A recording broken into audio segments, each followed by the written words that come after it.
Coming up on This Week in Computer Hardware, Corsair Pro 1 gaming PC review, and it's a tube, people. Buy the Surface laptop for the fabric, not Windows 10s, Dell 15 7000 gaming laptop, PC cases, and a particular need for liquid. All that more coming up next on Twitch.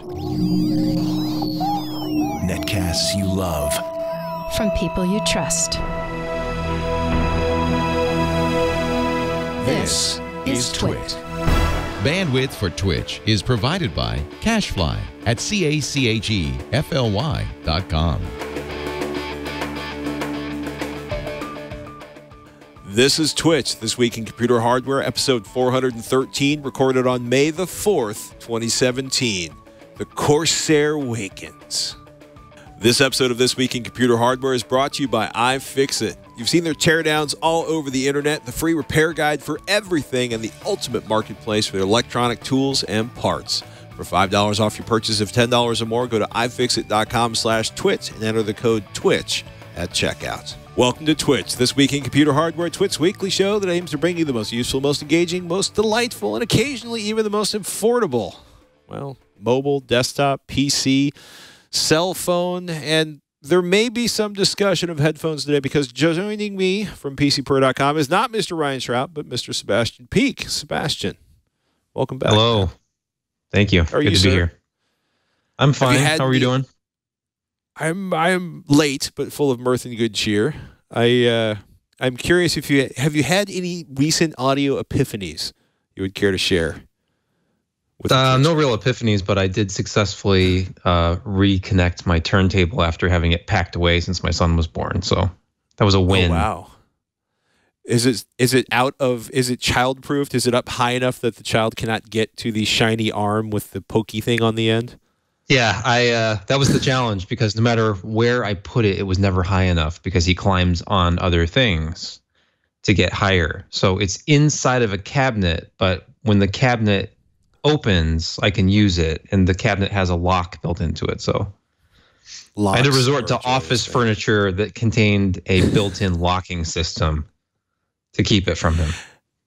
As somebody who heard a strange noise from the living room and walked in and saw the child who could not walk yet climbed on top of a chair, stood up and was leaning against the back of the chair and was whipping Blu-ray cases off the shelf over his, literally, and it was the sound of them hitting the wall of books on the other side of the living room, bouncing to the floor. One, Blu-ray discs are actually incredibly tough. And two, yeah, then all of a sudden we had to secure the entire Blu-ray collection. I applaud you and your locked cabinet. Do you have like thousands of records, hundreds of records? Records? Not that many, probably a couple of hundred. I was trying to limit my purchases down to like certain like analog reissues of things. I collect jazz records from the 1960s, so I have a lot of the Blue Note reissues that Music Matters did. Oh, nice. And they sound fantastic, and they're all analog. That was the big appeal. It was, if I go analog with records, I want records that are cut straight from tape. I don't want records from a digital master because then I'll use my digital audio player for those. So it does cut down on the number. Which I think, oddly enough, and what may be the awkward segue of the month here at This Week in Computer Hardware, brings us to the first story of the day. From analog, vinyl, toddler mayhem to the Corsair One Pro. Ken Anderson wrote this up for PCPro.com. I was laughing because it never really occurred to me to compare this to the Mac Pro, but a whole bunch of people's response to this tube of gaming excellence is that didn't Apple just walk away from this form factor and admit it was a mistake? It's funny. Yes. And even though that in so many ways, this type of design actually does work extremely well for thermals and noise because you can have a low speed fan at the top because it uses natural convection to a certain extent. But yeah, Apple, they're saying that they can't continue to use this form factor to do what they want to do, but they're also heavily invested in AMD like professional graphics, which, you know, they're excellent, especially for what Apple wants from them. But they tend to take more power and generate more heat than NVIDIA solutions. So this particular unit is using a GTX 1080. So they have less of a thermal footprint to worry about from the GPU, but they do design this differently. I've seen the complete teardown of this, which Ken did not do for this review. He kind of did an overview and performance review of this, not like a teardown, void the warranty, destroy the machine type thing. It's very, very tightly packed inside of this too. The tech report did that, the teardown. It's a little terrifying when you realize just exactly how densely packed that thing is inside. Right, because this is using mostly standardized parts, whereas the Apple Mac Pro is completely custom. You have just the GPU PCBs, and everything is mounted with a custom motherboard to 3 sides of a large heat sink that's kind of triangular in its cross section. And this is just like a stack of components layered inside of a device that is actually a little bit larger than the footprint of the Dan Case's case. I know that you and Ryan talked about that recently. I reviewed that last month. And that is 7.25 liters that holds a complete mini ITX gaming system with a full-size GPU. So this thing is 12, a little bit larger, but it is something that you can easily get your hands on, and is a complete system that's already configured by Corsair. GTX 1080p performance was as expected. It's a $2,200 system, basically like $1,900 of components and a $300 VIG, for the case, the technical support, the Corsair style on that one. A single point of contact if anything goes wrong is one of the things that gets pointed out in the review. Ken points out in the review. Because if you've ever had to go to like 3 different vendors because things are exploded on your PC, you can understand why occasionally just buying a pre-built machine can be such a nice thing. Gaming's workable. It's a nice, were you shocked when Corsair decided to build their own PCs? I did not expect that. I wasn't shocked. It was a little surprising, but if you look at how the company has expanded over the years into different components, I think they started with just memory, right? And then into storage, which makes sense, and then into peripherals and other accessories, and they started working on their own branded line of GPUs. And at that point, it's just a matter of time, it seemed, until they had some sort of either a larger presence within PC hardware or a pre-built computer, which is interesting. They're obviously competing in a very large space here with some huge established brands. And the cost, when they did the cost breakdown and Ken narrowed it down to about $1,900 worth of components, it's not too bad. Like I was expecting more of a markup than this, considering the unique form factor in the case.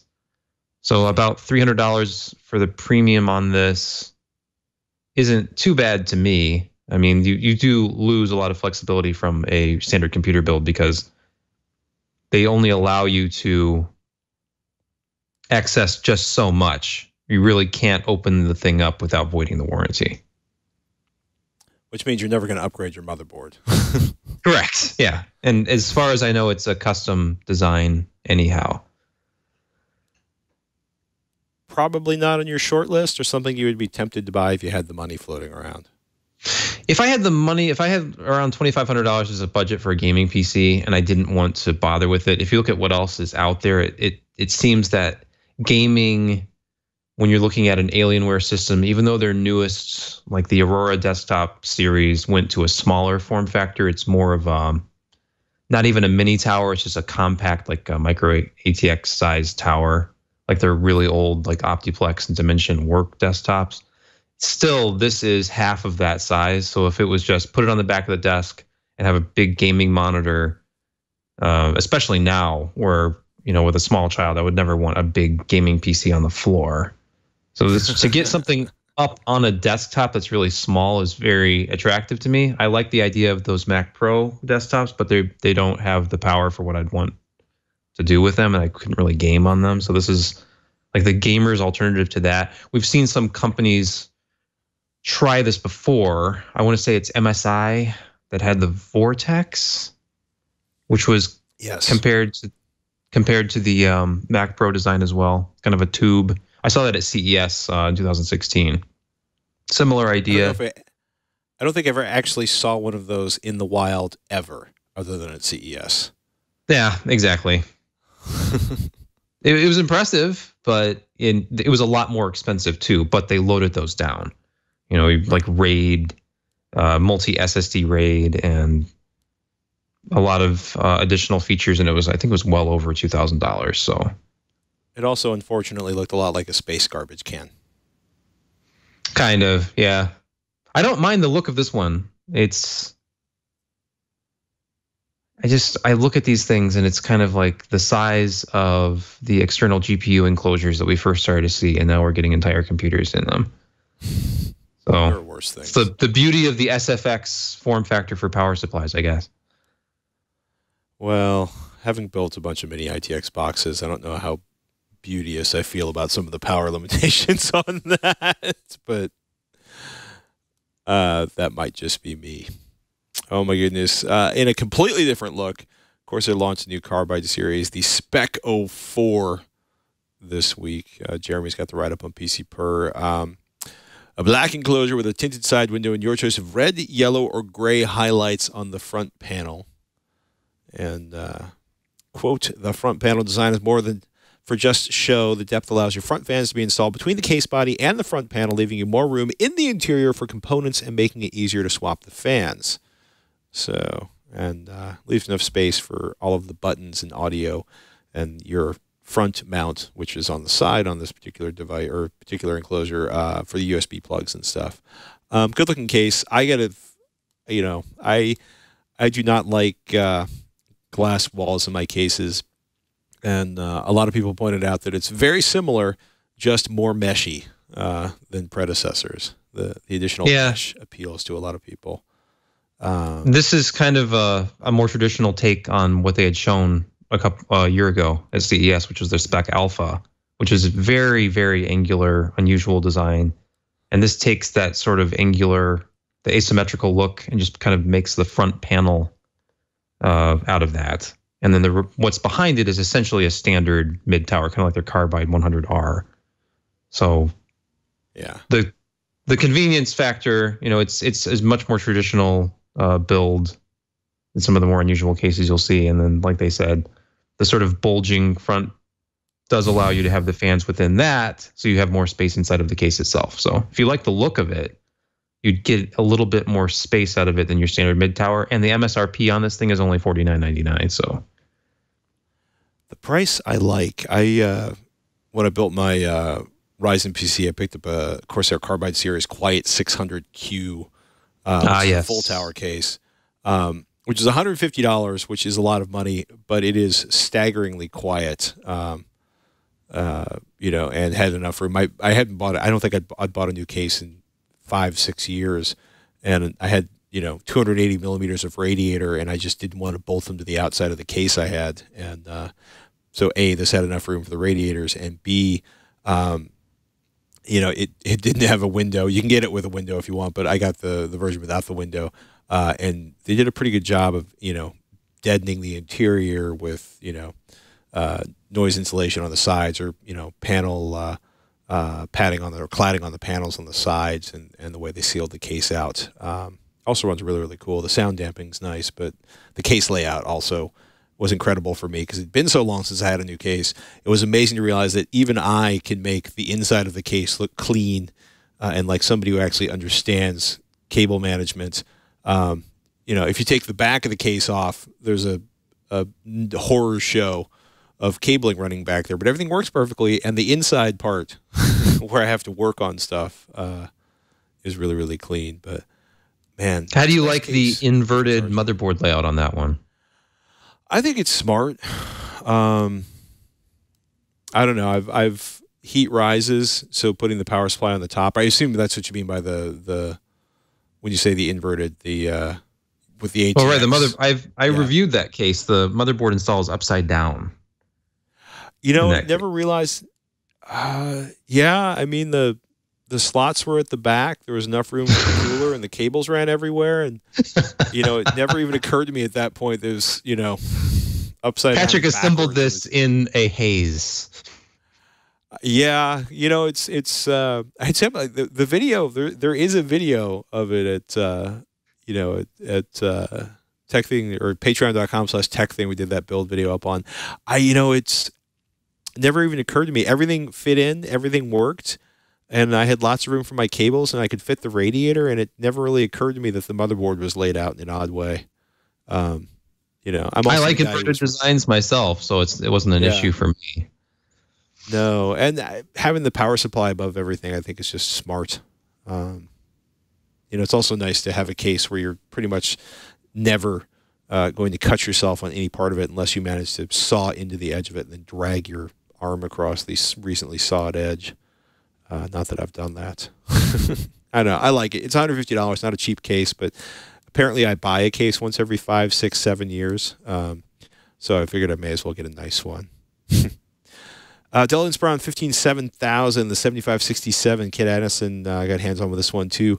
This is an interesting product, kind of an update. Well, it's an update to the 7000 series. It's an all new design for the Inspiron 157,000. It's $850, which is incredibly cheap for a gaming notebook. You're not getting the most fabulous graphics on it, right? It's a Core i5 7300 HQ. Core i5s are fine for gaming. NVIDIA GeForce GTX 1050 Ti. Which is a nice GPU, but compared to the 1060 or the 1080, not as spectacular. 8 gigs of DDR4 2400, a 15.6-inch 1080p screen, 256 gigabyte SATA M2 drive with an open 2.5-inch drive slot. I gotta say, I think it's a pretty good, in terms of like the specs for the price, it's a pretty good deal. I actually got my hands on one of these that someone had for about 20 minutes last week. I kind of have the same complaint about this I have about every gaming laptop with a full keyboard, which is that if I am centered on the screen, I have to slide the screen to the right so my hands are on the center of the keyboard.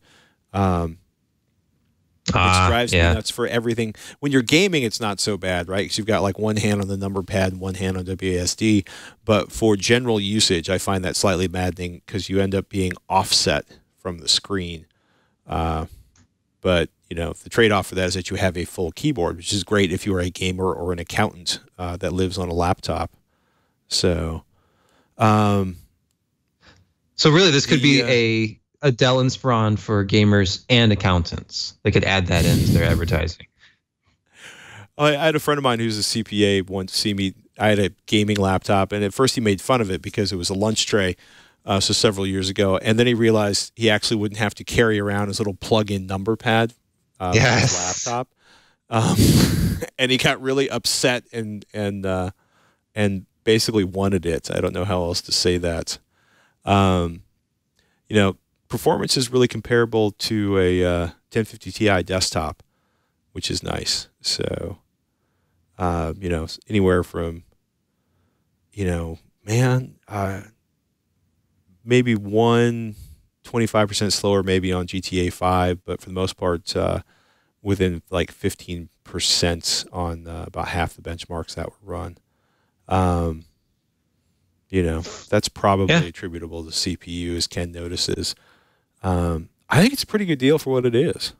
It is, and I was looking through the specs, and I'm seeing like kind of how they got the price down a bit. Like you would expect a laptop like this to probably be around $1,000. So to be at $849 and still be called a 15-inch gaming machine. It has a dedicated GPU, good CPU in it. They went with just 1x1.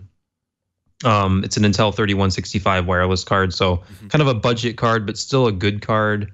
It has an SSD, which is nice, 256 gigabyte SanDisk X400 SSD, so one of their lower cost M.2 drives, but you could still upgrade that in the future. Right. But overall, for $849, it seems pretty nice. It has a 74 watt hour battery too.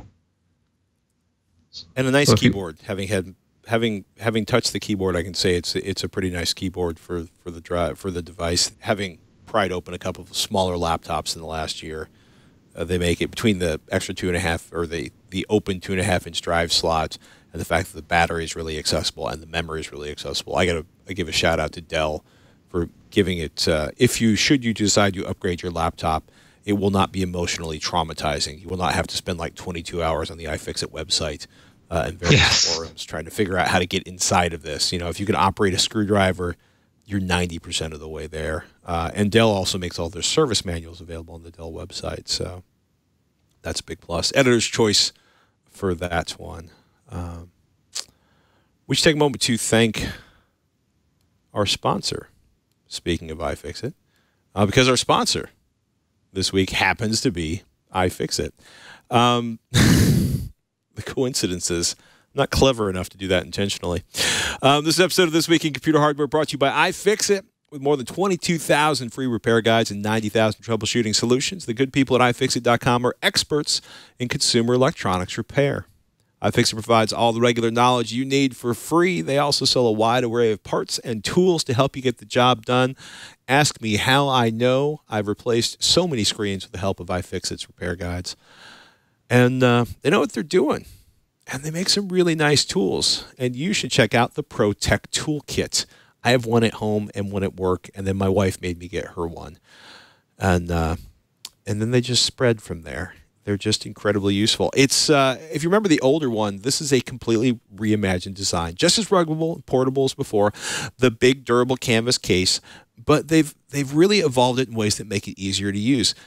First of all, the 64-bit driver kit with the big collection of bits. It used to be in this really awkward case that was strapped down underneath sort of a rubber bandy thing. Now it's actually magnetized to the back. The lid's magnetized. You open the roll, you whip the lid off, you throw your screws into the lid as you're pulling stuff apart. It's just nice. A good collection of bits, a nice aluminum driver handle, precision ESD-safe tweezers, a ton of spudgers and picks so you can pry open your tablets and your smartphones. If you find yourself dealing with displays, they got a suction cup inside of there. Lord knows I've used mine quite a few times. iFixit's rubber handle Jimmy pry tool is really, really nice. If you've ever used a pocket knife, a kitchen knife, a chisel, you should check out the Jimmy pry tool that is in the ProTech Toolkit. You might find yourself bleeding a lot less and damaging plastic cases a lot less. It's good stuff. ProTech Toolkit is the last precision toolkit you'll ever need.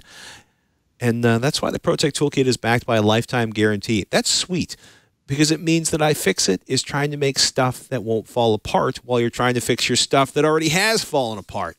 The people at iFixit.com never stop repairing, and with this toolkit under your belt, you won't either. Head over to iFixit.com/twit and use the code TWITCH, that's TWICH, at checkout to save $5 on your purchase of $10 or more. Even if you don't buy anything, you can still use their free repair guides, troubleshooting answers forum, and other educational resources on their website anytime your tech has an accident. We thank iFixit for their support. And as somebody who's been using iFixit products for long before they ever became an advertiser, I want to thank you for the repair guides because they've helped me fix a lot of things. And you don't have to buy anything to use the repair guides. They're free at iFixit.com. Oh, my goodness. Have you, sir, ever used an iFixit repair guide? I have several times. It's sometimes the only way. Like if you want something that actually somebody has gone through, and the pictures are of course beautiful, so it makes it very easy to take apart. The very few phone repairs I've done, I followed iFixit guides. They're nice. Something that was kind of strange this week. The Surface laptop. Yes. I was watching this presentation live and just kind of, some of the things were very expected and some of the things were just very strange. Just one little point about this laptop. They talked about the construction, it's milled aluminum. They showed the most Apple-like demonstration video of the CNC milling process I've ever seen.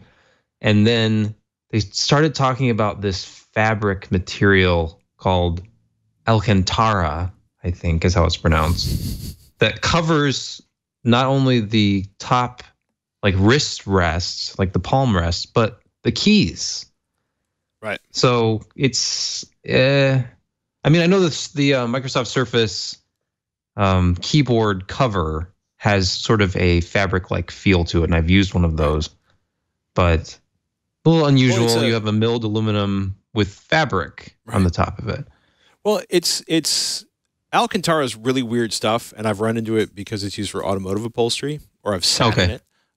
It's polyester, like 68% polyester and 32% polyurethane. I am reading that off a website. But the idea is that it feels like suede, except, it's not animal. It won't rot. It won't stain as easily.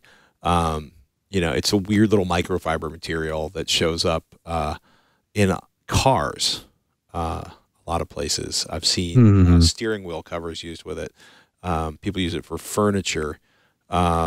Sennheiser's HD800s, I think, use Alcantara for the pads for the HD800s and the Momentum on-ear headphones. It's an odd choice, though. I'm completely with you on that. It's like aluminum and suede, so maybe they were trying to make it feel like you've got some combination of a high-end headphone and a high-end sports car. Just rub it against your face, and you'll feel the quality instantly. Yeah. I mean, it's basically a Core i5 or a Core i7 laptop, 13.5-inch Pixel Sense display, which is 2566 by 1504, which is, yes, you guessed it, a 3:2 ratio, just like the Surface Pro tablets. It's curious. The Core i5 model is $1,000. There's a Core i7 model available, a ton of storage options.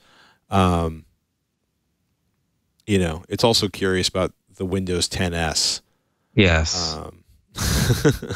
Now, I think what's most curious about that is that buyers of this laptop have at least until the end of the year. I don't know if it's a full year or just until December 31st to upgrade to Windows 10 Pro for free. After that, it'll be a $50 upgrade where it simply unlocks the OS. I don't think you even have to reboot. Right. But if you are using it in its out-of-the-box state, you can only install apps from the Windows Store. Right. I mean, if you haven't heard about Windows 10S yet, it's essentially Windows or Microsoft is tired of losing Windows clients to Chrome boxes or Chromebooks in the education space or the small business space. So they've essentially created Windows 10S, Windows 10 education PCs. They've got like a free education edition for Minecraft,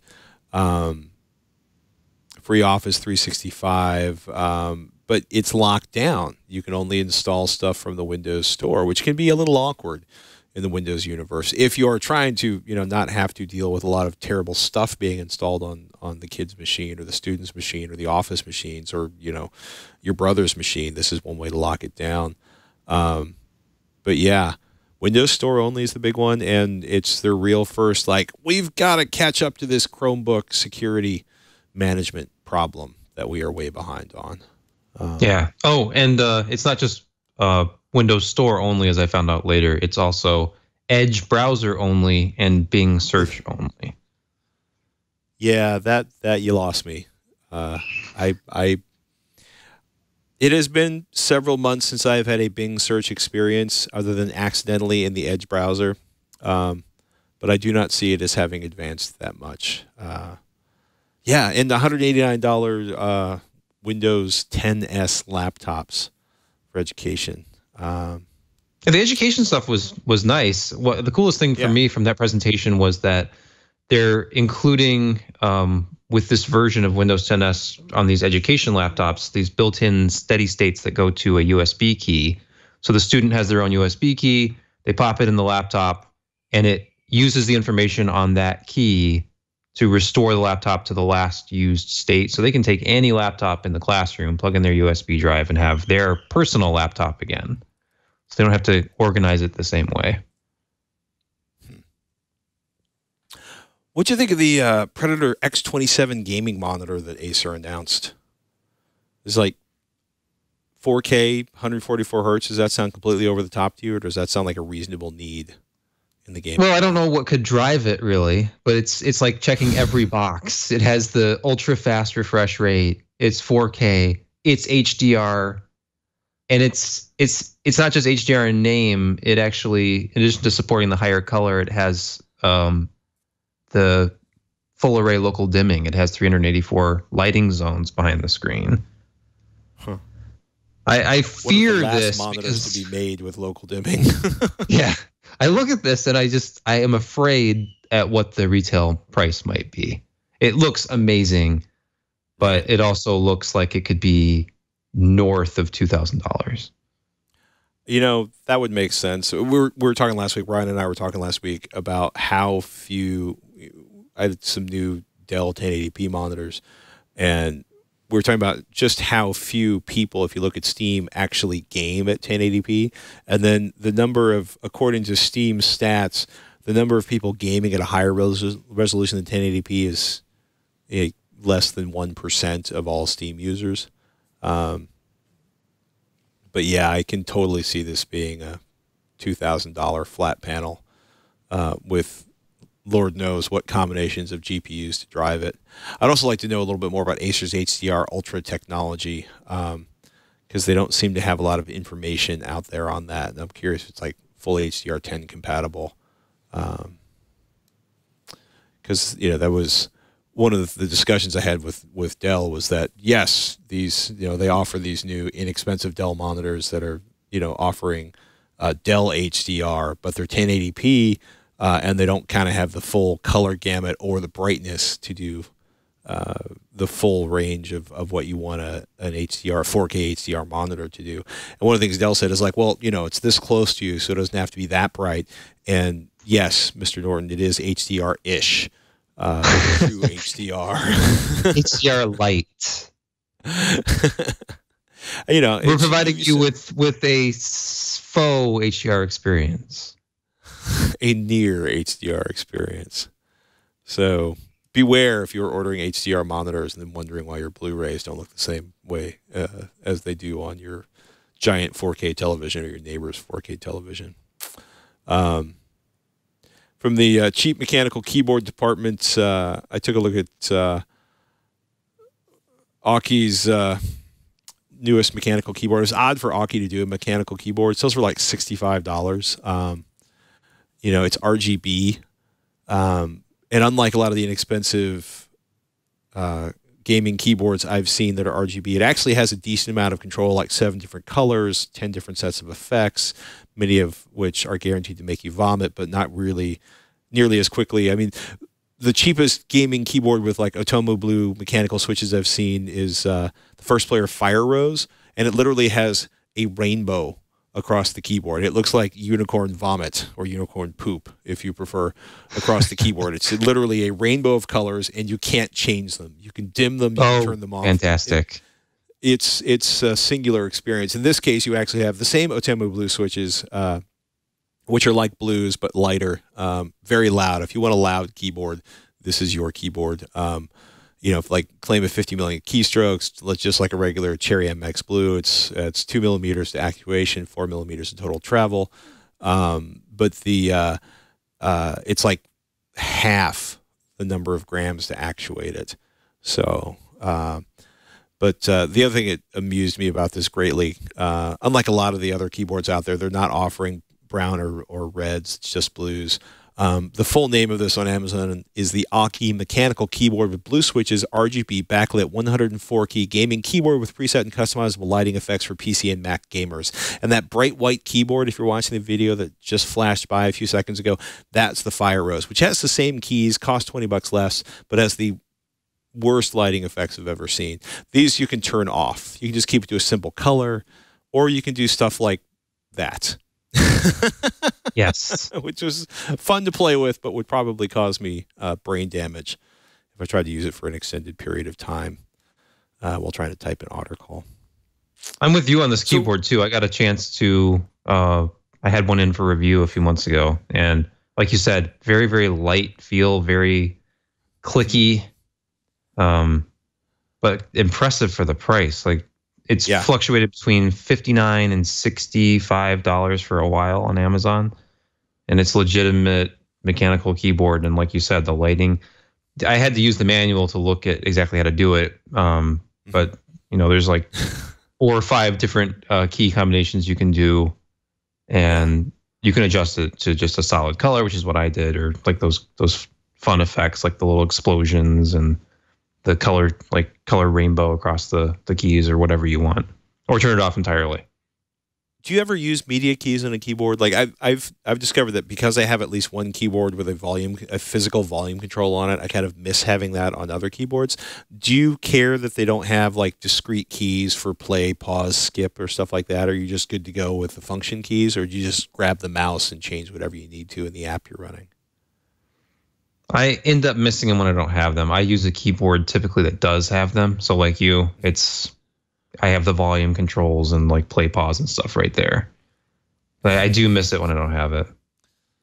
Oh, man. One last thing before we move onwards. Glowing RAM from G.Skill to match all your other RGBs. And I mention this only because I am deeply fascinated by the fact that memory has crazed LED lighting options now. And look how well it matches in the photo if you're watching the video.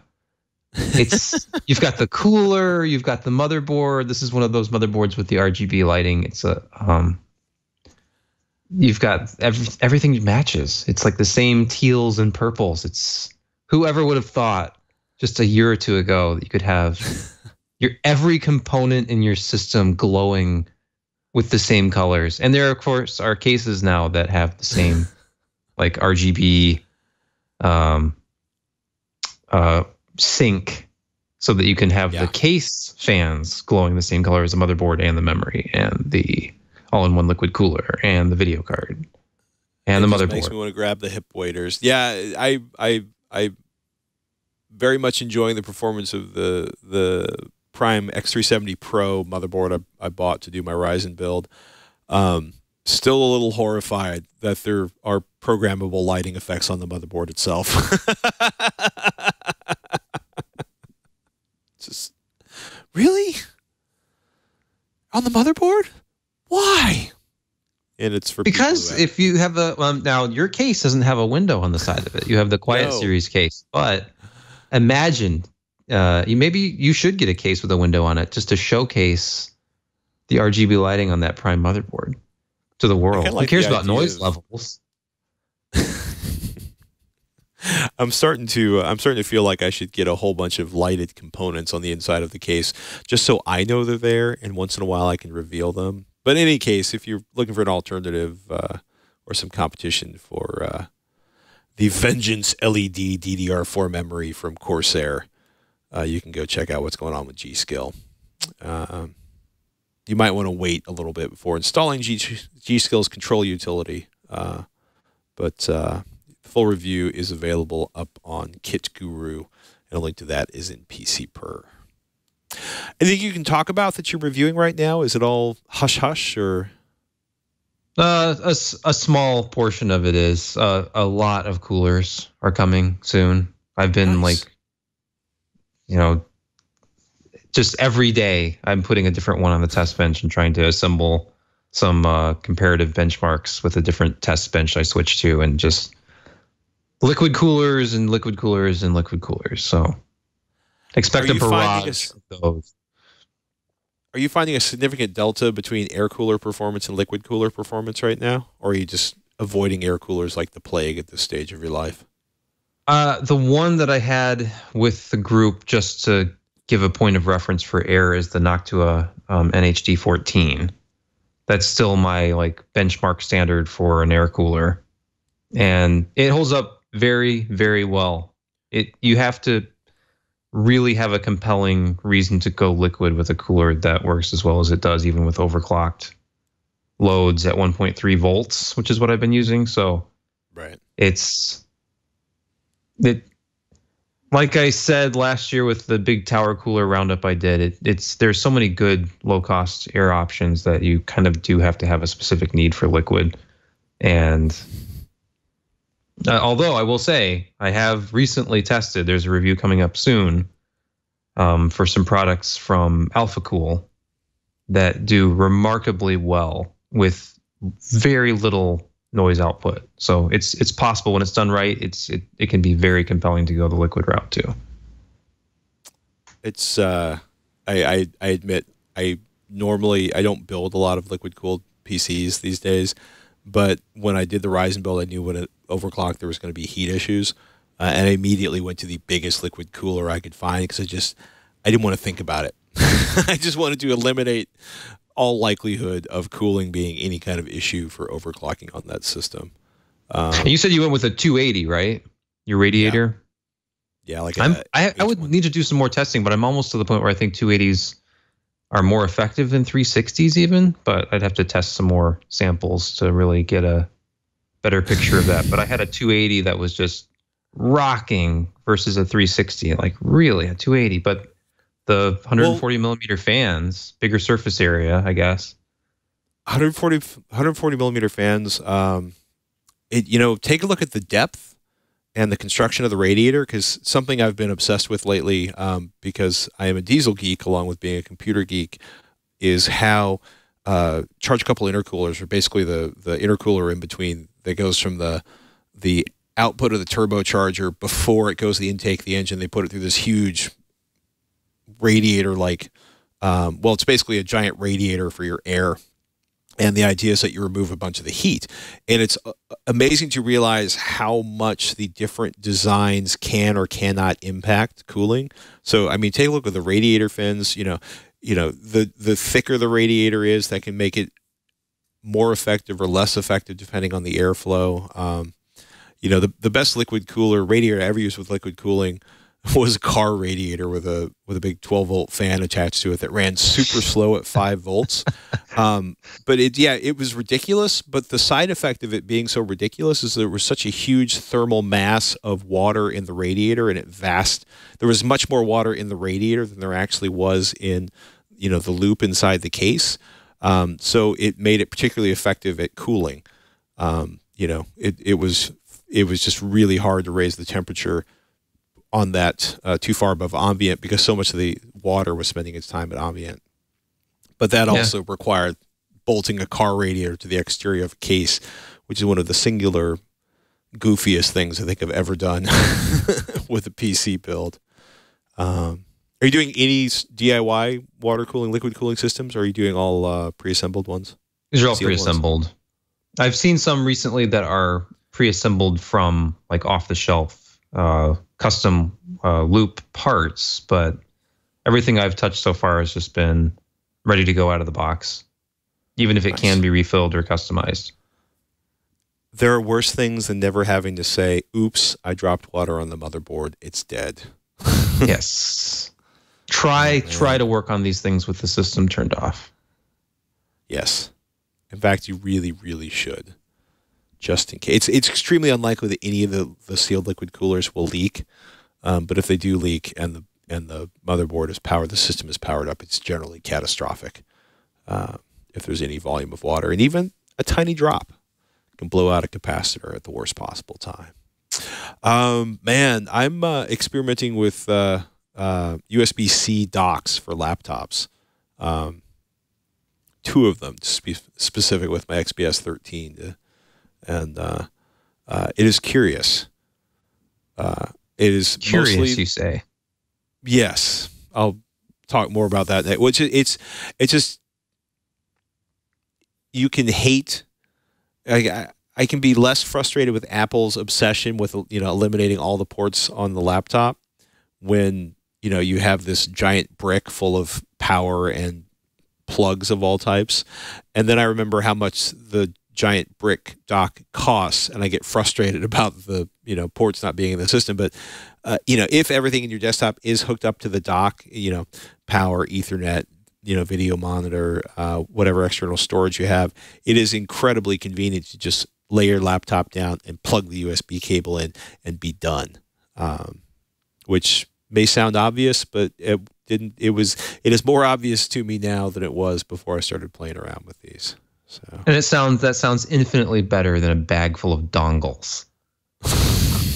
Really, if you think about this, and I would love to challenge Apple. I'm sure Apple's watching right now, as they do every week.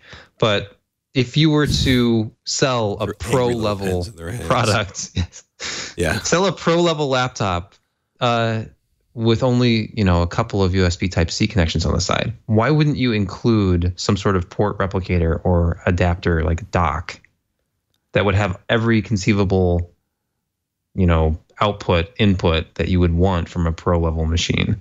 Just put that in the box. Never. And if you're on the go, you don't need it. And if you go home, you plug it in, you've got it. Never Otherwise, put in the box, user but is you can left to get people spend to pay $200 for on it. their own. I'm sorry. What was that? That's the goal. No, I said never put in the box, but you can get the end user to pay for. Oh, yeah. I think Apple nailed it. But they don't even sell one of these adapters. They just have a bunch of dongles, and then third parties make the actual ports that have everything on them. Yeah, Oh, well. I would like to say it makes sense somewhere. Maybe they think you're going to buy an Apple monitor and you'll run it. Nope, that doesn't work either. Oh, wait, yeah, because they don't make monitors anymore. I got nothing for you. Sebastian, thank you so much for joining us on This Week in Computer Hardware this week. We appreciate you coming by. PCPer.com is the website. Are there any other websites you would like to mention while you're on the show? Nope, just that. Just visit PCPer.com. Visit it often. Refresh it every 5 seconds. Something might happen. And read the Liquid Cooler article. How is that coming out in a week, or is that more of a couple? It's ready to go, so it'll be out anytime. It might be at the beginning of next week, but there'll be some interesting articles to read soon. It's more to follow after that one. Go to PCPer as soon as you get this podcast downloaded and see if that article is there. Oh my goodness! You can also find me AVXL. The home theater and the audio podcast I do with Robert Hare. We just fired that back up again after a bit of a hiatus after a family emergency that Robert had. And avxl.com and, of course, TechThing. You can find me and Shannon answering questions and talking about products. And with that, ladies and gentlemen, twit.tv/Twitch is the place to find all the older episodes of the show and information on how to subscribe if you're new to the show. Feel free to tweet at Patrick Norton if you have a hardware question. We're going to try to do some hardware questions next week when Ryan's back. And I want to take a moment to thank Sebastian again for making the time for us and to thank you for listening. With that, I'm Patrick Norton. I'm Sebastian Peak. And we'll see you next week on Twitch.